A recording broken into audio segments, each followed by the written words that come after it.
tout le monde, j'espère que vous allez bien. Bienvenue sur After Fight. On se retrouve aujourd'hui pour une nouvelle vidéo, une nouvelle interview. J'ai avec moi Virgile Haugen. Virgile, comment ça va?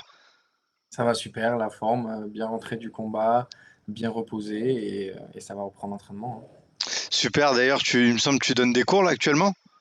Ouais, là, le dimanche matin, je donne quelques cours privés. Là, j'en donne 2, 3, ça dépend les dimanches matins. Et après, je m'entraîne un petit peu et voilà. D'accord, bah, de toute façon, on va y venir parce que j'avais quelques questions à te poser justement sur ta vie actuellement au niveau travail. Du coup, comment t'es venu un peu au MMA, toi, Virgile? T'as commencé à quel âge? Et Ouais. Et ok, bah, j'ai commencé par les sports de combat avec le judo, moi, à l'âge de 4 ans et demi, 5 ans. Donc j'ai fait pas mal de judo. Mon beau-père, c'était l'entraîneur. J'ai même été en structure, en pôle au lycée, tout ça. Ensuite, bah, les règles du judo, ça me déplaisait un peu. Quand je faisais les combats, j'avais l'impression il manquait quelque chose. J'avais pas l'impression que c'était le meilleur qui gagnait, etc. Je commençais un peu à voir des vidéos de MMA, mais c'était des trucs qui se passaient que aux États-Unis. Et, je voulais faire ma transition vers le MMA. J'ai fait une petite transition avec un petit passage par le sambo que j'ai bien aimé. Bon, après, en France, c'est pas développé comme en Russie, comme à l'international. Et dès que j'ai déménagé sur Nice, à 19 ans, je me suis dit, bah, go, c'est le moment, je suis dans une grande ville, go me lancer dans le MMA. Et depuis, j'ai rejoint Aldric, le Boxing Squad, et je suis toujours avec. du coup, le judo, t'es né où en fait? C'était où ton premier club? Moi, j'habitais dans une petite ville à côté de Perpignan, D'accord. Saint-Cyprien, Canet, tout ça. Ok, donc ouais, tu viens du judo. Et si je te dis MMA, c'est quoi qui te vient en tête la première chose qui t'est venue en tête, enfin le premier combat que t'es vu et Les premières fois où j'ai regardé du MMA, c'était quand il y avait la rivalité John Jones-Cormier. C'était ça. ah ouais, ok, ok. Et enfin, c'est vraiment. J'avais déjà vu un peu de vidéos avant, mais là, c'est les premières fois où je m'intéressais, je regardais, et puis je voyais qu'ils se poussaient à la pesée, tout ça. Je me disais, ah, c'est Et donc sympathique. toi, à cette époque, tu faisais du judo. Ouais, je faisais du judo encore. Quand t'as vu ces vidéos, tu t'es pas dit direct, j'ai envie de faire du Bah MMA. si, c'est ce que je me suis dit direct, mais c'était compliqué. C'était compliqué parce que bah, déjà moi dans ma famille c'était une famille de judoka. C'était compliqué bah, parce que il n'y avait pas de club, c'était pas légalisé ni démocratisé en France, donc c'était compliqué pour tous ces aspects-là. Tiens, c'est intéressant ce que tu dis. Tu viens d'une famille de judokas. Quand tu leur as annoncé la nouvelle que tu voulais faire du MMA, on sait qu'il y a eu un peu des polémiques à l'époque, tu sais, au niveau de la Ouais, fédération. Ça, ils l'ont pris comment? Est-ce qu'ils l'ont... ouais, surtout cette fédé-là qui bloquait un peu. Bah au début, je vais pas dire mal, mais ils n'étaient pas à m'encourager à faire ça, quoi. Ils m'encourageaient pas trop là-dessus, bah, parce que bah, c'était nouveau, parce que bah, je pense que quand tu es une mère, ça fait toujours un peu peur. Tu préfères que ton fils il fasse du judo plutôt qu'il aille se battre dans une cage. Donc je pense que c'est pour un peu tous ces aspects-là. Donc du coup, le MMA, tu le commences concrètement, c'est au Boxing Squad, c'est ça? Ouais, c'est ça, Donc exactement. Je, tu... je suis déménagé sur Nice pour mes études et pour rejoindre ma copine. Et du coup, ben, on m'a dit que le club de MMA, si tu voulais faire du MMA, c'était au Boxing Squad. Et je suis allé au Boxing Squad. Je suis arrivé au Boxing Squad. Direct, j'ai fait un cours pro où il y avait Aldric, Axel, Christopher Jacquelin, tous ceux qu'il y avait à l'époque. Et ils ont un peu testé, voir si j'avais vraiment envie, tout ça. Je suis ressorti avec deux gros cocards comme ça. Ah ouais, direct, dès le premier entraînement? Ouais, ouais, dès le premier. Bah, moi, en plus, je savais pas trop boxer. Moi, j'étais un peu. J'étais un dur au mal, mais sur la Ok. boxe, je galérais un peu. Bon, après, ils ont pas tout donné sur moi non plus. Sinon, hein, vu que je savais pas du tout boxer, ça aurait été encore plus compliqué. Mais ouais, premier entraînement, j'ai ramassé d'entrée, ouais. Et Mais ça, c'était bien, c'était en mode bon enfant. ouais, c'était en quelle année ça? Ça, c'était bah, quand je suis arrivé, c'était en 2000, fin 2015. Fin Ah ouais, 2015. ok. Fin 2015 ou 2016, je sais plus. Une de Et ces toi, deux. quand même, après ta première séance, tu t'es dit j'ai envie de retourner et t'as commencé à t'entraîner à quelle fréquence à partir de là? Ouais, je me suis dit, j'ai eu envie d'y retourner direct. Et puis il y avait Axel qui était là. J'ai direct accroché avec Axel. Et puis je voyais que lui, il s'entraînait comme un dingue. Et en fait, moi, ça m'a fait bizarre au début parce que ça avait tellement rien à voir avec les entraînements de judo. Tu sais, les entraînements de judo, c'était en mode, tu venais le soir, tu faisais ton entraînement et voilà, en mode comme un club loisir. Là, déjà, le club, il était ouvert toute la journée. Je me disais, ah. Et puis je voyais les mecs. Ça s'entraînait 2 heures, ça faisait une pause, ça se rentraînait 1 heure. Je me dis, waouh, la charge d'entraînement, elle était tellement différente. Et puis, bah, je me suis fait entraîner là-dedans. Et moi aussi, je commençais à m'entraîner de plus en plus. Et voilà, j'allais au cours pro. Après, j'allais de temps en temps aussi au cours loisir pour perfectionner ma boxe, même pour le jiu-jitsu, le grappling. Et puis, au bout d'un moment, ça s'est fait naturellement. Après, j'allais plus au cours pro. Et voilà. Et justement, toi, dans le MMA, c'est quoi que t'aimes le plus? La partie? Ah, j'ai pas entendu. Ouais, est-ce qu'il y a une partie que t'aimes le plus dans le MMA, que ce soit le sol, le pied-point, ou c'est l'ensemble vraiment? Ouais, moi, c'est vraiment l'ensemble qui me plaît. Hmm. C'est vraiment l'ensemble. J'aime beaucoup les phases un peu, on va dire, de transition où tu vas avoir le dirty boxing, tu boxes et puis tu vas faire ta transition pour faire tes phases de lutte. Tout ça, c'est ce mélange-là que j'aime bien en fait. C'est mélanger la lutte, tu vas frapper, tu vas faire les phases de grappling, mais il va quand même y avoir les frappes.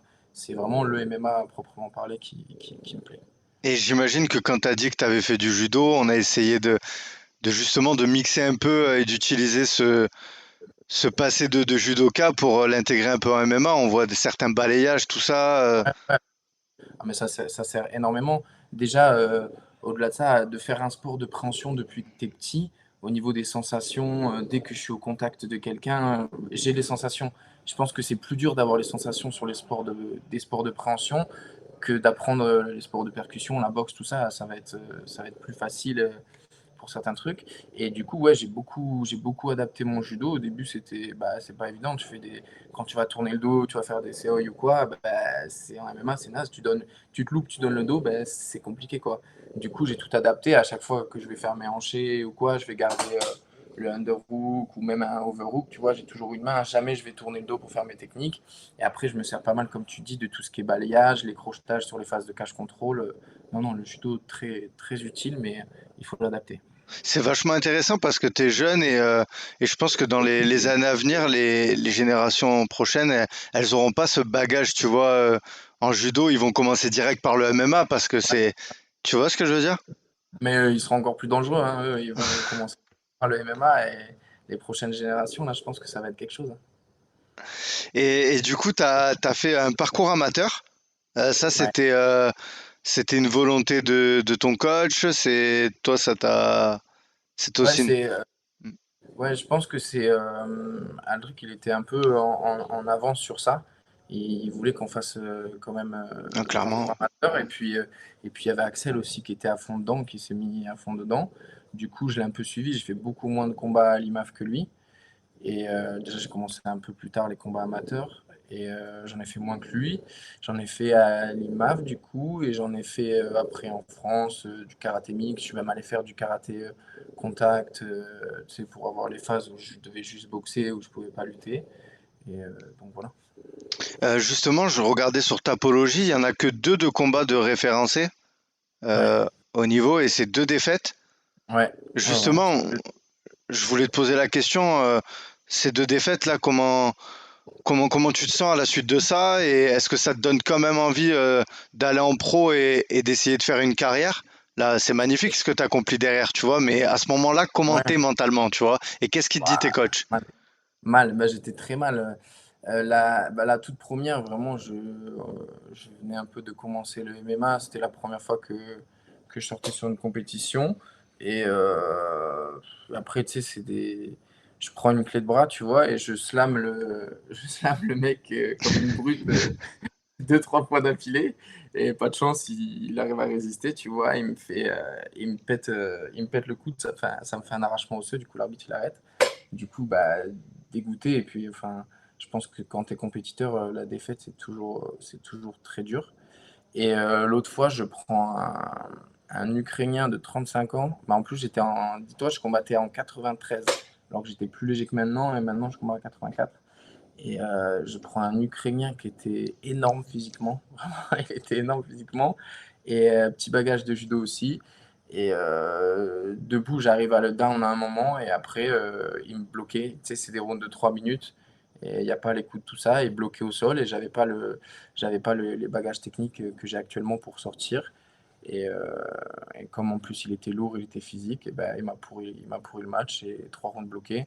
Et là, après ce combat, ben, en vrai, mini dépression, tu vois. C'était vraiment, vraiment compliqué mentalement. Bien sûr, tu te poses des questions, mais au fond, j'avais toujours ce truc qui me disait non, je vais le faire, tu vois. Je vais le faire, je vais être champion, je vais y arriver. Et puis, tu as la mini dépression, mais tu retournes au boulot et encore plus, encore plus, encore plus, du travail, du travail. Et voilà, ce qui fait que j'ai quand même progressé depuis. Et ensuite, donc, t'es passé en pro, et en pro, bah, j'ai envie de dire là, c'est 5 combats, 5 victoires, que des finishes. Non, j'ai deux où j'ai pas fini.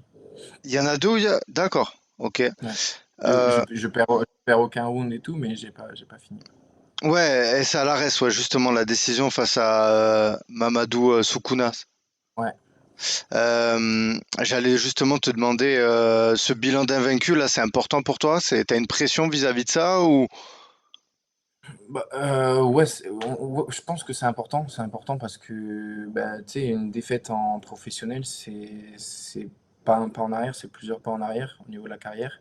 Et je pense qu'actuellement, ce qu'ils aiment bien, hein, les grosses organisations, c'est ce truc d'invaincu. Ça va rajouter quelque chose, ça va rajouter une hype, ça va accélérer, je pense, l'arrivée dans des grosses organes. Donc, ouais, c'est important quand même. Tant que je peux le garder, je le garde. Et puis après, c'est toujours la même chose, hein. Faut pas perdre. Donc, Là, ça fait 3 combats, t'es à l'ARES. ARES qui est la meilleure organisation française. La visibilité, je pense que t'as vu le avant-après. T'avais combattu aussi sur la carte du MMA-GP, qui quand même, le MMA-GP a une bonne visibilité aussi médiatiquement. Toi, c'est quoi tes projets? C'est de rester, d'aller prendre la ceinture au ARES là? oh, alors, au niveau de la visibilité, ouais, quand je suis arrivé à l'ARES, rien à voir. Ça a explosé, et puis je pense qu'ils font un travail de communication qui est beaucoup plus important. Donc, ouais, au niveau de la visibilité, rien à voir. Il y a vraiment eu un après l'ARES. Et pour ce qui est de la ceinture, ouais, bien sûr que l'objectif c'est d'aller chercher cette ceinture. Comme je l'ai dit après le fight, je suis seul middleweight à l'ARES à avoir gagné 3 combats. Donc bien sûr que le but c'est de prendre cette ceinture. Si c'est pas au prochain combat, c'est pas grave. Dans tous les cas, moi je suis dans mon début de carrière, je viens pour prendre de l'expérience et dans tous les cas cette ceinture j'irai la chercher.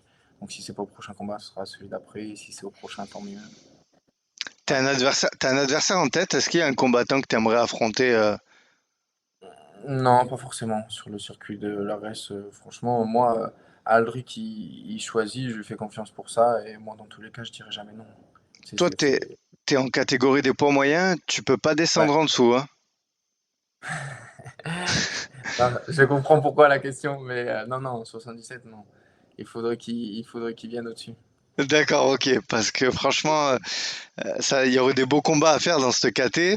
J'avais envie de te parler de ton physique. T'as un physique impressionnant.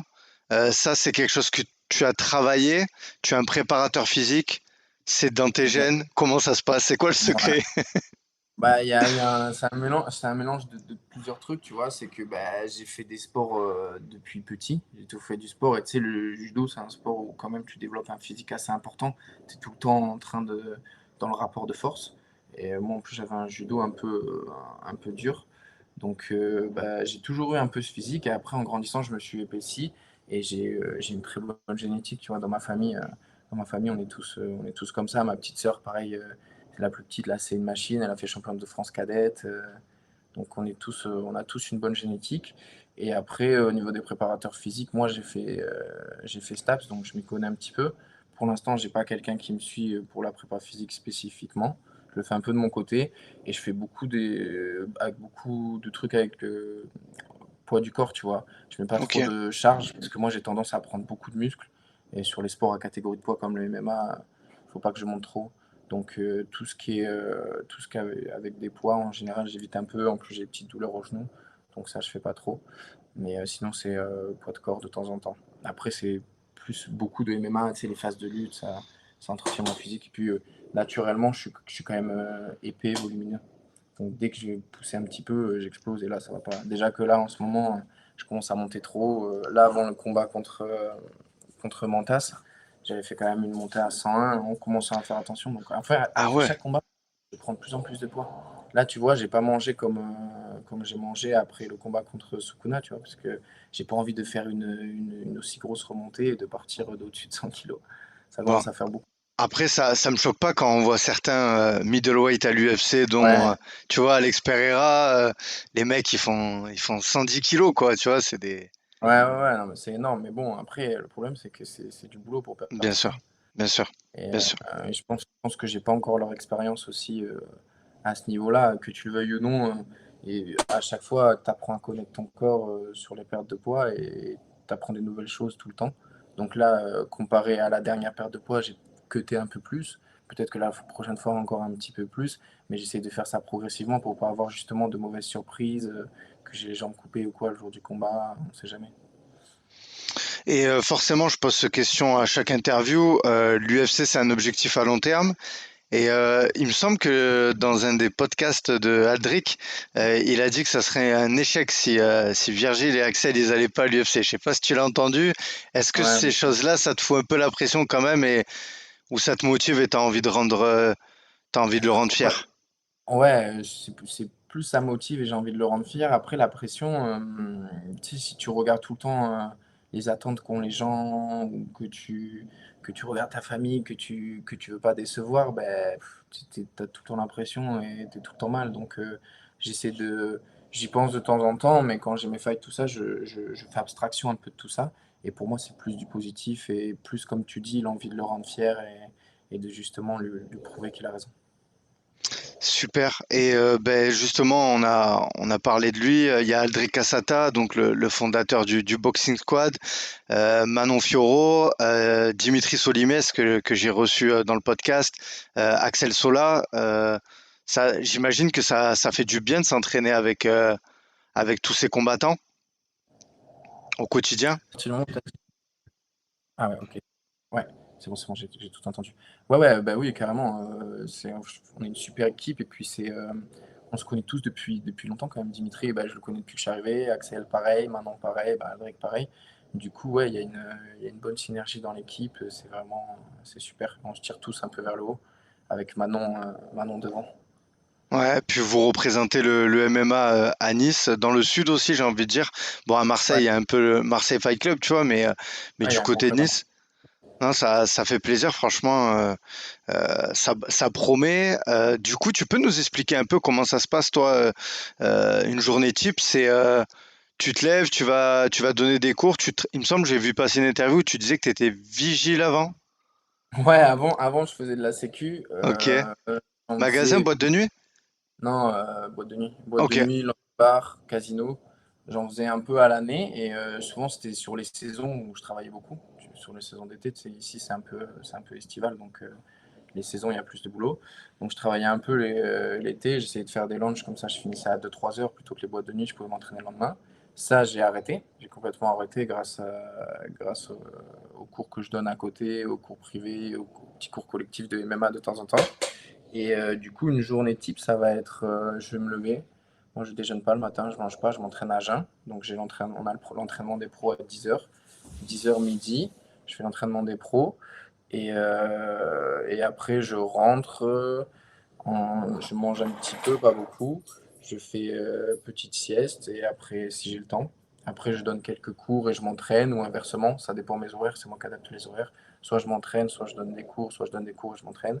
L'après-midi, ça va être soit des drills, soit de la prépa physique. Tu vois, quand j'approche des combats, ça va être du cardio, tout ça. Et le soir, de temps en temps, je donne des cours collectifs. Et après, je rentre, dodo, et on recommence. Ok. Donc, ouais, un planning a- Ouais. assez chargé. Je voulais Ouais. juste mettre à l'image pour les gens, donc ton dernier combat, justement, on devait faire la vidéo avant, donc magnifique victoire, ça a été pour moi le combat le plus engagé de la soirée. Dommage, t'aies pas eu le bonus, c'est ce que je reprochais à l'organisation, je pense que toi aussi, surtout que Là, pour le coup, c'était un combat vraiment difficile. Faut dire ce qui est. Ouais, ouais, franchement, Monta, c'était un animal, hein. C'était un animal, il voulait me Invaincu, crever. hein? Invaincu, Ouais, vous êtes tous les deux ouais, invaincus. ouais. Moi, On j'avais était peur tous les pour un de vous deux à deux, quoi. 4-0. Ouais, bah, dans tous les cas, il y en a un des deux qui allait ressortir plus invaincu. Ouais, on était tous les deux à 4-0. Il était très fort physiquement, il était grand, c'était un gros 84. Et je pense qu'on n'en croise pas beaucoup des gros 84 comme ça en début de carrière qui vont coter, faire le travail. Et ouais, fort sur la boxe. On savait avec Aldric que ça allait être agressif dès le début. Donc on, on voulait désengager sur les premières phases de boxe, pas rentrer dans la bagarre. Parce que lui, on avait vu que sur ses précédents combats, il voulait rentrer dans la bagarre, dans tout ce qui est brouillon, tout ça. Donc on a bien désengagé. Bah après, il y a eu quelques coups qui sont passés quand même. C'est pas des coups qui faisaient mal. Mais tu sais, il était précis, il mettait une grosse pression, donc on a désengagé. Après première phase de lutte, j'ai senti que physiquement c'était énorme et qu'il était en train de donner toute sa vie pour pas tomber. Donc je me suis dit ok, on va temporiser un peu avec une phase de catch control, on va se laisser se fatiguer. Tu sais, je laissais un peu de mou sur les bras, lui gesticulait, il était en train de se fatiguer, de se cramer. Je voulais même plus le faire tomber sur cette phase-là. Je me suis dit, même si je le fais tomber, au niveau de l'énergie que je vais devoir garder pour le garder là, c'est moi qui vais rentrer dans son truc et on sera tous les deux cramés. Du coup, j'ai laissé se fatiguer un peu. Je me suis servi de cette phase de cash control. Et après, bah, le combat, il a commencé à dérouler. Tu sais, il est redescendu comme il faut. Et voilà. Au niveau de la dépense énergétique, j'étais moi au-dessus. Donc, lui, il était plus fatigué que moi. Après, ça s'est fait naturellement. J'ai installé mon jeu. J'ai un peu, euh, j'ai un peu mis dans le mal au sol avec les frappes. J'ai essayé de prendre, d'étrangler. Et, euh, et c'est ce que j'ai fait après. Non, mais superbe victoire. Et puis voilà, j'espère vraiment que l'organisation te donnera ton title shot. Voilà, Ouais. comme tu as dit, tu le mérites. Hein, je pense Oui, qu'il y et a. puis dans tous les cas, j'irai le chercher. Hein. Si c'est pas au prochain combat, j'en gagnerai encore un. Et ils seront obligés. Non, non, mais la reste, c'est une super organisation. Et comme tu dis tout à l'heure pour le bonus, ouais, j'étais un peu dégoûté parce qu'en plus, il n'y Ouais, avait eu qu'une finition dans la soirée. Mais écoute, je vais pas me plaindre. La reste, déjà, il s'occupe bien de moi. Je vais pas faire le capricieux. ça marche. Eh ben, écoute, je vais en profiter que je tiens quelqu'un du Boxing Squad. Il y a eu l'annonce du combat Manon Fiorot vs Rose Namajunas. Il me semble qu'on t'a pas encore posé la question. Tu t'es pas exprimé sur ce combat. Qu'est-ce que Non. t'en penses et comment tu vois l'issue de ce combat? Direct. Bah, moi, moi, naturellement, je vois. En fait, le fait de voir Manon s'entraîner, enfin, c'est tellement une machine, c'est tellement impressionnant. Elle s'entraîne tellement beaucoup, tellement fort, tout ça, que franchement, j'ai du mal à voir quelqu'un, à voir une fille à gagner.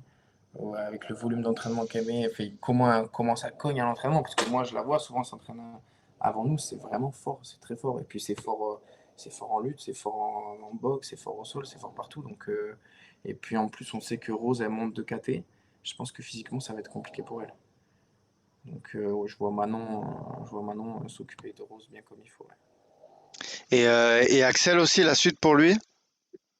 Axel, la suite pour lui, à mon avis, ça va être rapidement l'UFC. Ok. Enfin, on a vu aussi au combat à l'arrêt le niveau qu'il a. Ouais. Et Axel, c'est pareil, c'est fort partout.